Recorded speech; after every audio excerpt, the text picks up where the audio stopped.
بسم اللہ الرحمن الرحیم۔ السلام علیکم اسٹوڈنٹس، امید کرتا ہوں کہ آپ سب لوگ خیریت سے ہوں گے اور خوش ہوں گے۔ تو بچوں، کلاس 9th آرٹس ایجوکیشن کا جو ماڈل پیپر ہم نے آپ سے شیئر کیا تھا، تو اس میں موجود جو MCQs ہیں تو ان کے آنسر آج کی اس ویڈیو میں آپ سے ڈسکس کیے جائیں گے۔ تو بچوں، پہلا MCQs ہے کہ امام غزالی رحمۃ اللہ تعالی علیہ کے نزدیک اللہ تعالیٰ عز و جل کا قرب حاصل کرنے کا ذریعہ کیا ہے؟ تو قرب حاصل کرنے کا ذریعہ تعلیم ہے۔ دوسرا ہے کہ انسان زمین پر اللہ تعالیٰ کا ڈیش ہے، تو انسان زمین پر اللہ تعالیٰ کا نائب ہے۔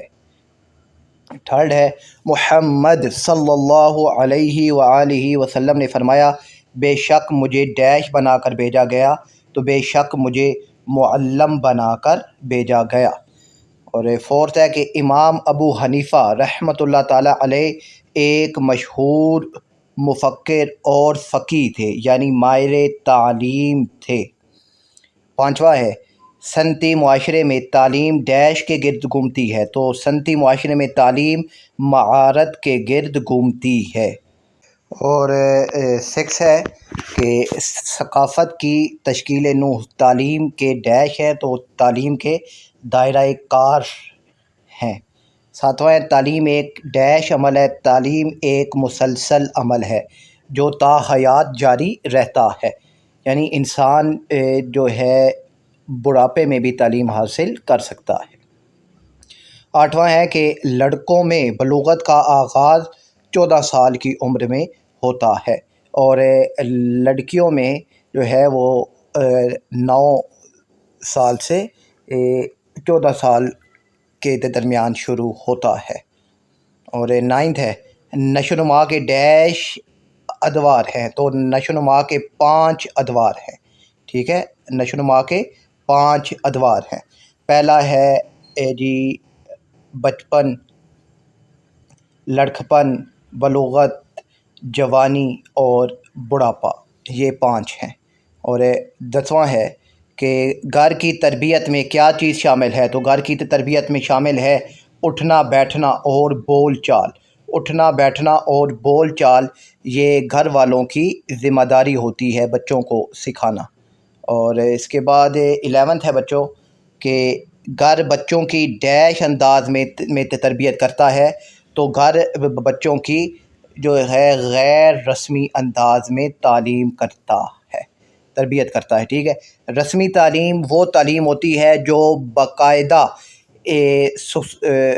اسکول اور مدرسے میں جا کر مکمل ایک سلیبس کے تحت حاصل کی جاتی ہے، اور غیر رسمی تعلیم وہ تعلیم ہوتی ہے جو بغیر کسی سلیبس کے تعلیم حاصل کی جاتی ہے، یعنی روز مرہ میں کی بول چال اور گھر والوں جو تربیت کرتے ہیں اسے غیر رسمی تعلیم کہتے ہیں، ٹھیک ہے۔ اور نیم رسمی تعلیم وہ تعلیم ہوتی ہے جو شارٹ کورسز وغیرہ سے تعلیم حاصل کی جاتی ہے، اور پرائمری پہلی سے 5ویں تک کی جو تعلیم ہے اسے پرائمری کہتے ہیں۔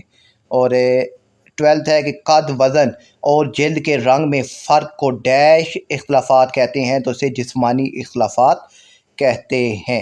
13 ہے حضرت آدم علیہ السلام زمین پر آنے سے پہلے ڈیش علم حاصل کر چکے تھے، تو حضرت آدم علیہ السلام کو اللہ تعالیٰ نے جو ہے وہ تمام چیزوں کا علم عطا کیا تھا، ٹھیک ہے، تمام چیزوں کے نام جو ہے وہ سکھا دیے تھے۔ تو یہاں پر یہ سائنسی بھی آ سکتا ہے، معاشی، سماجی، مذہبی۔ تو حضرت آدم علیہ السلام اب یہاں پر یہ سارے علم حضرت آدم علیہ السلام کو اللہ تعالیٰ نے عطا کیے تھے۔